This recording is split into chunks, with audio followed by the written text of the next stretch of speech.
पास किले तक पहुंची और देखते ही देखते बहुत से आदमी पहाड़ की चोटी पर से उतरे। अमीर हमजा और उनके साथी अपनी जगह इत्मीनान से खड़े रहे। ऊपर से आने वालों में सबसे आगे एक पहलवान था, कद 7 फुट ऊंचा, जिस्म स्याह और ठोस जैसे लोहे का बना हुआ, चेहरा फूला हुआ, बड़ी बड़ी मूंछें। उसके दाहिने हाथ में 5-6 मन वजनी फलाद का गुरस था, जिसे वो एक छड़ी की तरह इधर से उधर हिलाता हुआ आ रहा था। बाकी सब लोग इसके पीछे थे। इसने करीब आनकर एक नज़र अमीर हमजा और इनके साथियों की तरफ देखा, फिर असद की तरफ गया, जो अभी तक तकलीफ से चला रहा था। मेरे भाई, तुझे किसने मारा? काले पहलवान ने उससे पूछा। देख, मैं अभी तेरा बदला लेता हूँ।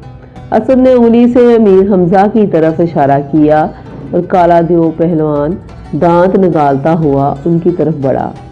ऐ जवान, खुदा को याद कर कि अब तेरी मौत आने वाली है, इसने गुस्से से गर्ज कर कहा। अमीर अपनी जगह डटे रहे, सिर्फ इतना कहा, मैं खुदा को हर वक्त याद रखता हूँ, उसी के हाथ में मेरी जिंदगी और मौत है। तूने शायद मेरा नाम नहीं सुना, पहलवान ने कहा। अगर नहीं सुना तो अब सुन ले कि मुझे आदि करब कहते हैं। अरब की सरजमीन ने आज तक मुझसे ज्यादा बहादुर और ताकतवर पहलवान पैदा नहीं किया। अमीर हमजा ये सुनकर हंसे और यूं जवाब दिया, तूने भी शायद मेरा नाम नहीं सुना। अगर नहीं सुना तो अब सुन ले कि मुझे हमजा कहते हैं और मैं मक्के के रईस ख्वाजा अब्दुल मुत्तलिब का बेटा हूँ। अभी चंद रोज हुए मैंने हिशाम को जहन्नम रसीद किया है, अब तेरी बारी है। आहा, मैं तेरी ही तलाश में था। तूने हिशाम को मुझसे छीन लिया। अगर तू वो सारी दौलत मेरे हवाले कर दे जो तूने हिशाम डाकू से छीनी है तो मैं तेरी गुस्ताखी माफ कर दूंगा। ऐ आदि, मेरे पास जो कुछ है सब तेरे हवाले कर दूंगा, मगर शर्त यह है कि तू मेरी अतात कबूल कर ले और ये वादा भी करे कि आइंदा किसी काफिले को ना लूटेगा। आदि जोर से हंसा और इसके हंसने से उमरों को यूं महसूस हुआ जैसे बादल गरज रहे हों। ऐ हमजा, आज तक ये बात किसी ने मुझसे ना कही थी। जी तो नहीं चाहता कि तुझे मारूं, मगर तूने मजबूर कर दिया है। अच्छा संभल जा, मैं वार करता हूँ। ये कहकर आदि ने अपना 6 मन वजनी फुलादी गुर्ज हवा में घुमाया, जिसके घुमाने से शाएं शाएं की आवाज़ पैदा हुई। उमरू डर कर एक दरख्त के पीछे जा छुपा और दिल ही दिल में हमजा की सलामती की दुआएं मांगने लगा।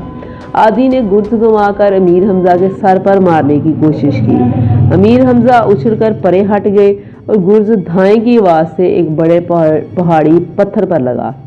पत्थर रेजा रेजा हो गया। इससे पहले कि आदि पहलवान दूसरा वार करे, मीर हमजा ने आगे बढ़कर एक टक्कर पूरी कुव्वत से उसके पेट में मारी। आदि की जगह कोई और होता तो इसी एक टक्कर से दम दे देता, लेकिन वो दियो इस टक्कर को बर्दाश्त कर गया। मगर इतनी ही देर में उसे मीर हमजा की ताकत का अंदाजा हो चुका था। हांफते हुए कहने लगा, वाह वाह, मजा आ गया, जीते रहो हमजा, वाकई तुम भी पहलवान हो। अब वो खुली जगह में आ गया था। उसके साथी चाहते थे कि एकदम हमजा पर हमला कर दें, मगर उसने उन्हें रोक दिया और कहा कि खबरदार, कोई शख्स कदम आगे ना बढ़ाए, मैं अकेला ही लड़ूंगा। चंद लम्हे पैंतरे बदलने और दांव मारने के बाद आदि ने गुर्ज फेंक दिया और एक 10 मन वजनी पत्थर उठाकर हमजा की तरफ फेंका। ये पत्थर हमजा को तो ना लगा, अलबत्ता उस दरख्त से टकराया जिसके पीछे उमरू छुपा हुआ था। पत्थर लगते ही दरख्त अपनी जगह से उखड़ा और धम से जमीन पर आन गिरा।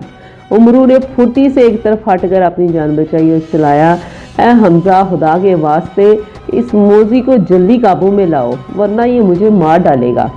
अब अमीर हमजा और आदि में कुश्ती होने लगी। हमजा ने तरह तरह के दाव किए, लेकिन आदि हर मर्तबा बच जाता। अमीर हमजा ने इसका लंगोट पकड़कर जोर लगाया और इसको सर से ऊंचा उठाकर एक टीले पर मारना चाहते थे कि उसने गड़गड़ा कर कहा, ऐ हमजा, मुझे माफ कर दे, आज से तू मेरा आका, मैं तेरा गुलाम। ये सुनकर अमीर ने आदि को आहिस्ता से जमीन पर रख दिया। आदि ने अपने 18 भाइयों से कहा कि अमीर हमजा को सलाम करो, फिर अपनी फौज की सलामी दिलवाई और अमीर हमजा उमरू वगैरह को किले में ले जाकर कई दिन तक खूब खातिर तवाज़ा की। हर एक रोज़ अमीर हमजा ने मक्के जाने का इरादा किया। तब आदि ने भी दरख्वास्त की कि इससे और इसकी फौज को भी साथ ले लिया जाए। अमीर हमजा ने उसकी ये दरख्वास्त मंजूर की और सब लोग मक्के की तरफ चले। चंद दिन बाद जब अमीर हमजा को पता चला कि आदि पहलवान आदिया बानो का सबसे बड़ा बेटा है तो वो बहुत खुश हुए और इससे कहने लगे कि तू हमारा दूध शरीक भाई है। अब आदि की पहले से भी ज़्यादा खातरें होने लगी। उसकी खुराक इतनी थी कि आम आदमी दंग रह जाते थे। सुबह उठते ही ऊँट के एक बच्चे की यखनी, दोपहर को 15 सिर भुना हुआ गोश्त, 5 सिर खजूरें और शाम के वक्त 20 सिर खालिस दूध। यही हाल इसके भाइयों का था। ऐसा मालूम होता था कि अगर ये सब इसके सब चंद बरस मक्के में रहे तो तमाम भेड़ें, बकरियां और ऊँट हड़प कर जाएंगे। लेकिन खुदा ने ख्वाजा अब्दुल मुत्तलिब के यहाँ ऐसी बरकत दी थी कि इन मेहमानों की हाथत तवाज़ुन में कोई कमी ना आने पाती थी। अमीर हमजा और नुशेरवां। एक रोज़ अमीर हमजा अपने तमाम दोस्तों और पहलवानों के साथ दस्तरखान पर बैठे खाना खा रहे थे कि एक खादिम ने आनकर अर्ज़ की, जनाब बादशाह नुशेरवां की तरफ से 2 कासिद आए हैं, इजाज़त हो तो उन्हें अंदर बुलाया जाए। अमीर हमजा ने हुक्म दिया कि उनको फ़ौरन पेश किया जाए। थोड़ी देर बाद क्या देखता है कि 2 आदमी जिनके चेहरों पर फटकार बरसती है मरियल से टटुओं पर सवार चले आते हैं। उनके पीछे पीछे मक्के के शरीर लड़कों की एक फौज तालियां पीटती हुई आ रही थी। यकीन नहीं आता कि ये कासिद नुशेरवां की तरफ से आए हैं। अमीर हमजा ने हैरत से कहा। इतने में वो दोनों ख्वाजा अब्दुल मुत्तलिब के घर के दरवाजे तक आन पहुंचे। अमीर हमजा ने उठकर उनका इस्तकबाल किया, दस्तरखान पर बैठाकर खाना खिलाया, फिर पूछा, आप लोग कहाँ से आए हैं और आपका नाम क्या है? मेरा नाम बहमन खरां है और ये मेरा भाई बहमन सगां है। हम दोनों नुशेरवां के वजीर बख्तक के चचा हैं। बादशाह ने एक खत आपके लिए भेजा है। ये कहकर बहमन खरां ने अपनी जेब से एक फटी पुरानी थैली निकाली। इसमें से नुशेरवां का खत निकाल कर अमीर हमजा को दिया। उन्होंने खत पढ़ा और गुस्से के मारे चेहरा सुर्ख हो गया। ख्वाजा अब्दुल मुत्तलिब भी हैरान हुए कि आखिर बादशाह नाराज क्यों हुआ। अमीर हमजा को तैश में देखकर उन्होंने कहा, बादशाह बेटा गम ना करो, बादशाहों का ऐसा ही हाल होता है, कभी गाली देने से खुश हो जाते हैं और कभी सलाम करने से नाराज।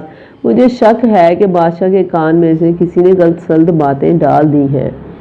ख्वाजा अब्दुल मुत्तलिब ने बहमन खरां और बहमन सगा को अपने ही मकान में ठहराया और अरब की मेहमान नवाजी के मुताबिक इनकी खूब खातिर तवाज़ा की। उमरू को जब नुशेरवां के खत का पता चला तो इससे भी बड़ा गुस्सा आया। दिल में सोचने लगा कि ज़रूर किसी की शरारत है, इसलिए इन कासिदों की खबर लेनी चाहिए। रात के वक्त जब दस्तरखान बिछा और सब लोग खाने पर बैठे तो उमरू अपने सर पर 2 ख्वान उठा कर लाया जिनके ऊपर खूबसूरत कपड़ा ढका हुआ था। बहमन खरां और बहमन सगा के सामने पहुंचकर उमरू ने 2 खाली प्लेटें इनके आगे रख दी। सब लोग हैरान थे कि उमरू मेहमानों की ज़ियाफ़त के लिए न जाने कौन सा लजीज खाना पकवा कर लाया है। इतने में उमरू ने एक ख्वान खोला और इसमें से ताज़ा हरी हरी घास निकाल कर बहमन खरां की प्लेट में रखी। फिर दूसरा ख्वान खोला और इसमें से बकरी की हड्डियां निकाल कर बहमन सगा की प्लेट में रखी। ख्वाजा अब्दुल मुत्तलिब ने उमरू की यह हरकत देखकर गुस्से से कहा, यह क्या बदतमीजी है। जनाब ख्वाजा साहब, मैंने मेहमानों की पसंदीदा ग़िज़ाएं ही इनके सामने पेश की हैं। आप शायद भूल गए हैं कि इनमें से एक साहब का नाम बहमन खरां है और दूसरे का नाम बहमन सगां। खजान यानी गधों के लिए घास और सगां यानी कुत्तों के लिए हड्डियों से ज़्यादा लजीज और दिल पसंद खुराक और कौन सी हो सकती है। उमरू ने जवाब दिया और दस्तरखान पर बैठे हुए सब लोग कहकहे मारने लगे। ख्वाजा अब्दुल मुत्तलिब भी अपनी मुस्कुराहट दबा ना सके।